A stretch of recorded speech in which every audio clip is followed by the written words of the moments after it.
Welcome to Warhammer 40k lore in the Bible, where I pull from Warhammer 40k lore to help explain biblical lore. And today we're going to be going over Belial and the Deathwing. But before we get into the video, take the wikis with a grain of salt. Also, I do a regular biblical video on Mondays, and then the rest is Warhammer 40k content. Alright, let's go ahead and get into this. Belial is the current Grand Master of the Dark Angels chapter of Space Marines' elite First Company, known as the Deathwing. The First Company of every Space Marine chapter represents the apex amongst a warrior elite, and none are held in higher regard than the Deathwing of the Dark Angels. Lauded for countless victories across the millennia, the Deathwing are the epitome of their Primarch, Lyon L. Johnson's ideas: courageous, noble, indefatigable, and unwavering in their dedication to the service of the Emperor's ideas. To lead such a company requires a commander of the most exceptional ability, judgment, and fortitude. Grandmaster Belial is just such an individual. He commands the Deathwing in their never-ending hunt for the fallen angels. Belial swiftly earned an approval of the chapter's Supreme Grandmaster Azrael, as well as the admiration and unswerving loyalty of those under his command. To be named the Grandmaster of the Deathwing is to be recognized as a lion of the battlefield, a tactician without peer, and the chapter's most loyal paladin. Grandmaster Belial, to whom the title currently belongs, has earned such an honor with deeds that would fill volumes, if the Dark Angels allowed such things to be written. Belial is a warrior born, a killer whose skill with bolter and blade have always stood out, even amongst his transhuman brethren. His martial prowess is without style or artifice.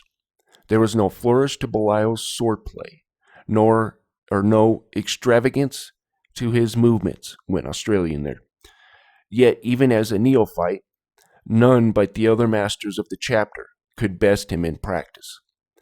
Throughout his rise through the ranks, it was noted that Brother Belial was a perfectionist, chastising himself for a single missed shot. As a commander, Belial did not revel in triumphs, but instead, he begrudged the losses, castigating himself for the latest or least mistake. Those beneath him came to expect that, after each action, even the most glorious victories, Belial would find them and assign each his own specific penitence, be it battle drills, hymnals, or arduous rites of atonement. Such discipline was not lamented, but embraced, for it was easy to see that Belial was righteous and his success undeniable. Yes, sir. The Deathwing have fought in scores of battles under the leadership of Belial, distinguishing themselves in such campaigns as the fighting around the Eye of Terror during the Abaddon the Despoiler's 13th Black Crusade. Belial and the Deathwing would prove pivotal in subsequent victories over the forces of chaos on Crassia II, and routing the renegade chapter of the Violators on the world of Turok after a brutal campaign. During the Arcs of Omen campaign of the Era Indomitus, Belial was badly wounded in combat against the demon Primarch Angron. To save his life, he forced to cross the Rubicon Primaris and became a Primaris Space Marine. Amongst all the Dark Angels, there are none who judge themselves more abrasively than Belial. To the Grandmaster of the First Company, commander of the famed Deathwing, every battle brother lost, every foe not efficiently slain, only makes the defense of the Imperium of Man and the path to redemption for himself and his chapter that more difficult. Alright, now to the history. The semi-feudal world of Burgundia is ruled by a number of knightly orders called societies, and it was into the nobility of the Society of the Ebon Star that Belial was born. Son of the society's governing magister militum, Belial was destined from birth to be a warrior and a leader, and was raised accordingly. He learned to wield a sword as soon as he was able to lift one, and into his young mind were poured all the principles of Burgundian chivalry, military strategy, and the precepts of command. As a recruiting world for the Dark Angels, Burgundia is visited by the chaplains of the Sons of the Lion every few solar decades, so that they might pick the most prominent and skilled knightly aspirants and squires for testing. Such an event happened shortly after Belial's 17th local birthday, the equivalent of 11 standard years by Terran reckoning. But the youth's father forbade him from entering the tournament, which would determine um, the hopeful boy's fate. Belial was destined to become a magister militum of the Society of the Ebon Star like his forefathers. Stealing the armor of a lowlier knight, Belial ignored his father's command and entered the contest, keeping his visor lower to conceal his identity.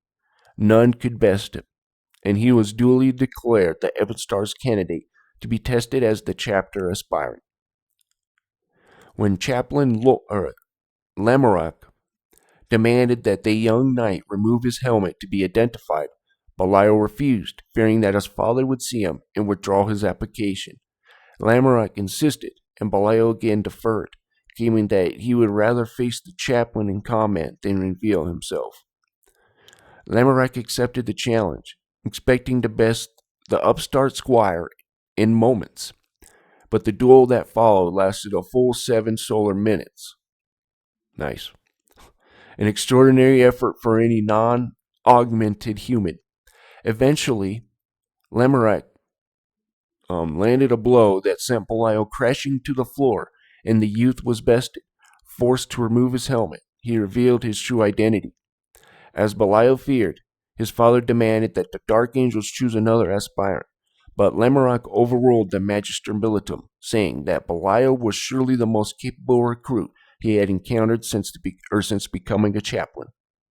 The Society of the Ebon Star would lose a proud warrior and future leader, but their loss would be to the benefit of the Dark Angels and the Imperium of Man. Throughout his time as an aspirant and a scout, few could defeat Belial with a blade, and as he acclimated to the Adeptus Astartes genetic enhancements and gene seed organ implants, only the most experienced warriors of the chapter could defeat him. When he ascended to the full rank of Battle Brother, Belial's first act was to challenge Chaplain Lamorak to a rematch, a duel Belial won in under a solar minute. The teachings of the Dark Angels and the doctrines of the Society of the Ebon Star are combined in Belial, driving him to seek a state of perfection as both a warrior noble and a space marine. Brutally efficient with bolter and blade, as a warrior, Belial had few peers amongst his brethren. He applied the same drive to learning the principles of tactics and strategy, command and logistics, and though his rise was not as meteoric as some of the most famed masters of the chapter, Belial's knowledge and skill is wide-ranging and perhaps without equal. Motivated to learn as much from every victory as defeat, Belial would frequently impose penitence and atonements upon himself for perceived failures, and when he was promoted to sergeant, such impositions were shared with the other warriors of his squad. No matter how small or seemingly insignificant a flaw he found, Belial was ready to atone and improve. A missed shot, a delay of solar seconds in responding to an order, a wayward blow or clumsy step, all were treated with the same regard as a failure. Over the solar decades, Belial and his squad gained renown amongst the Dark Angels' third company in which they served, and their ethos spread to the other battle brothers. Many of those who learned from Belial's example went on to serve in the Deathwing, so that at one time, that third company provided twice as many warriors as the first company as the other. Excuse me.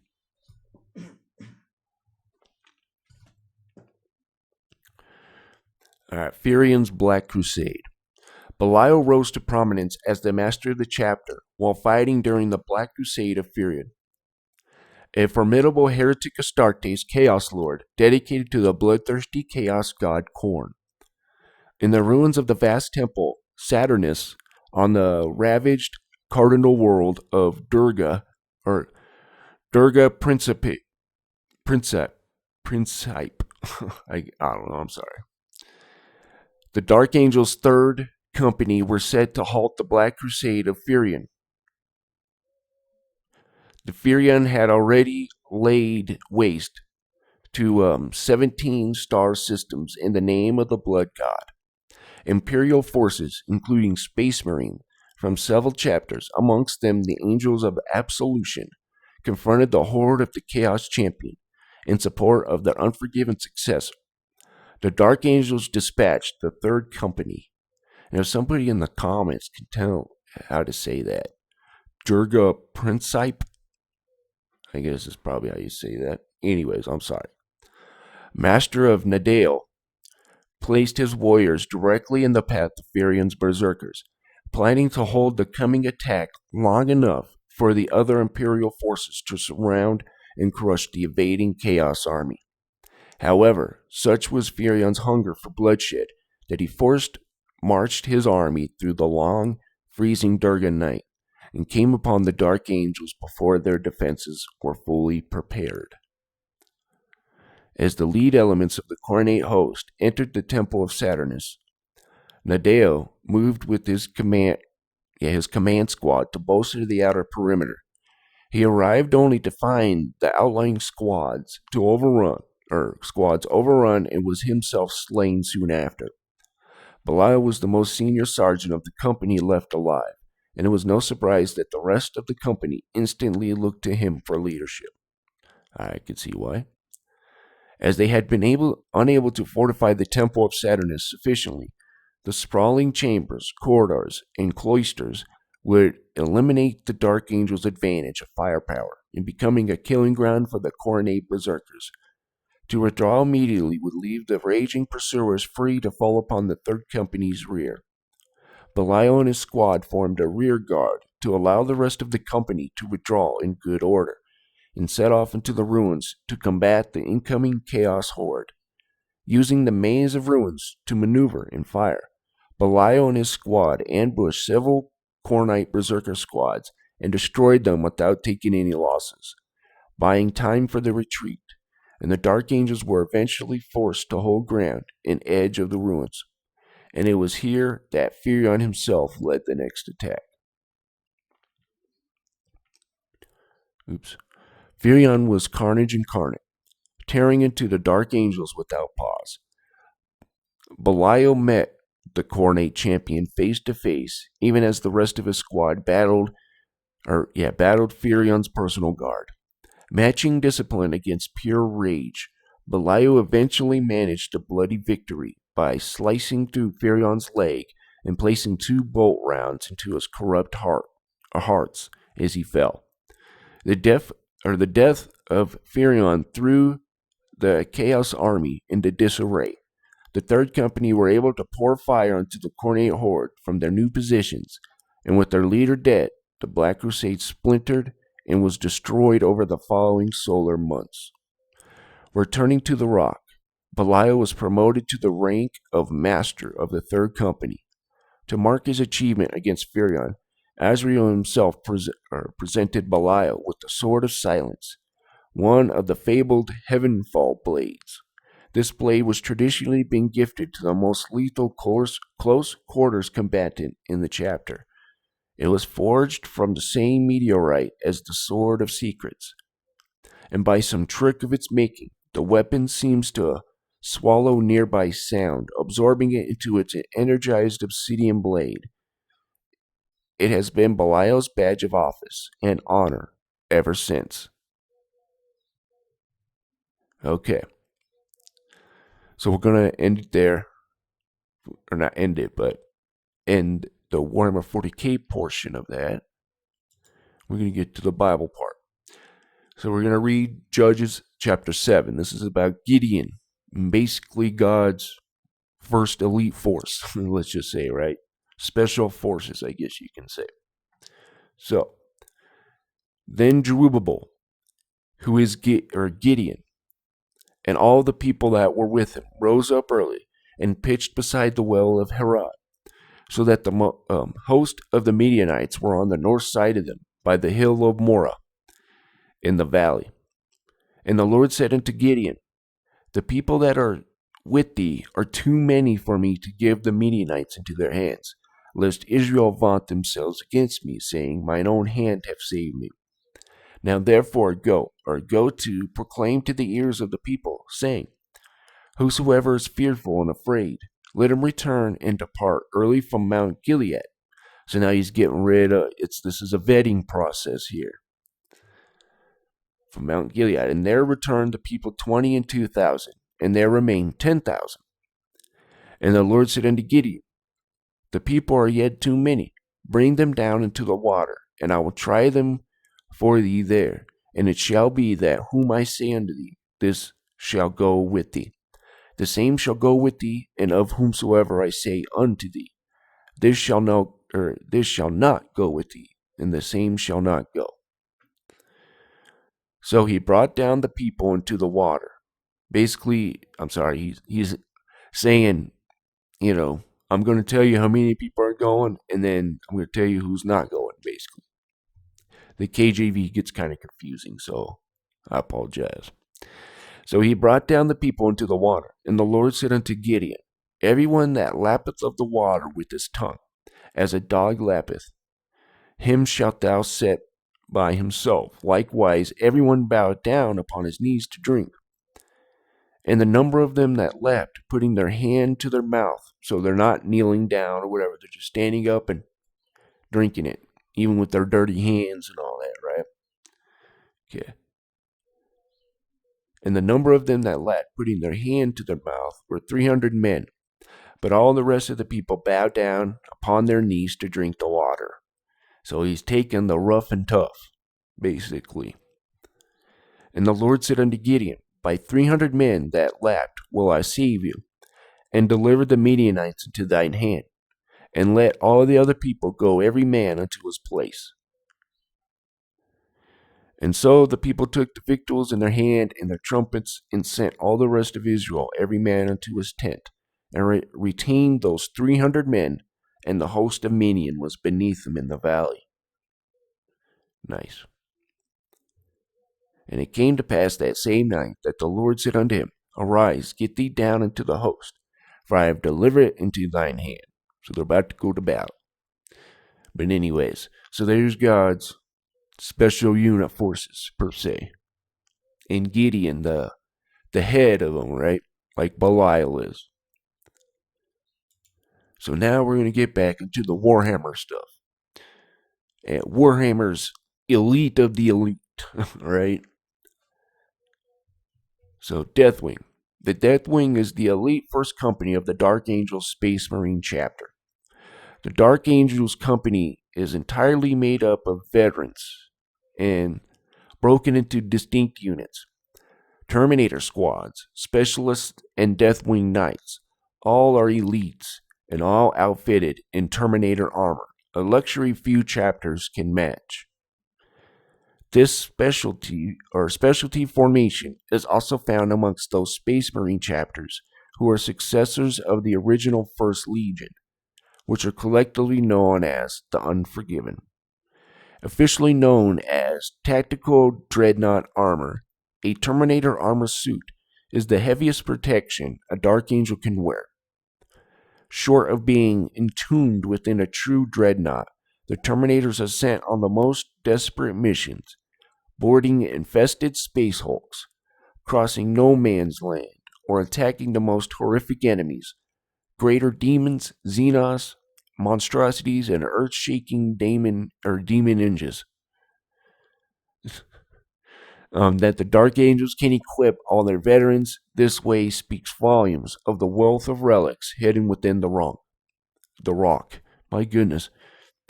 And it is also an indication of how seriously the chapter takes the Deathwing's true mission to ruthlessly eliminate the fallen angels. Initiation into the Deathwing is not just an honor for the chapter's best warriors. It is a commencement into the first levels of the hidden truths of the Dark Angel's inner circle. Upon entering, some of the chapter's secrets are revealed, and a Dark Angel learns the Luther's betrayal in the hunt for the fallen angels. This epiphany brings full understanding of the chapter's apocryphal stories taught to neophytes and sets out to the truth beyond the mission to hunt down and destroy the fallen Dark Angels, no matter how long it takes or whatever the cost. Okay, most Dark Angel strike forces will include a Deathwing Terminator squad or two, although on occasion the company is deployed en masse, but this requires a truly cataclysmic event. These warriors are always prepared to carry out those orders from the chapter command that the battle brothers outside of the inner circle would find abhorrent. The hammer of the inner circle, the Deathwing, is an assault force capable of teleporting straight into the midst of battle, ripping the heart out of the enemy with a well-placed strike while withstanding tremendous amounts of fire, or of return fire. Okay. Yeah, we're going to go ahead and end it here, because we'll keep going. Renowned as one of the finest fighting forces in the Imperium, the Deathwing are their chapter's mailed fist. No foe is too great for them to subdue, and no mission is too difficult or dangerous for them to complete. Their reputation is such that mere sight of their bone-white armor is enough to put many foes to flight. Only Dark Angels who have shown incredible skill at arms and total loyalty to the chapter can undergo the exacting rites of initiation required to join the Deathwing. Thank goodness. Those who survive the mental, physical, and spiritual rigors of the ritual take their place amongst the ranks of the chapter's elite. Upon a Dark Angel's ascension into the Deathwing, the truth of what occurred on Caliban in the wake of the heresy will gradually be imparted to them by ranking members of the inner circle. As they learn more and more of these tragic events, the warriors' feelings of shame and contempt for their fallen brothers grow, and the more of themselves they give over to the tireless quest for vengeance and absolution. The Deathwing's mission takes precedence over all others assigned to the chapter, even though they may be called upon to fight a wide range of foes.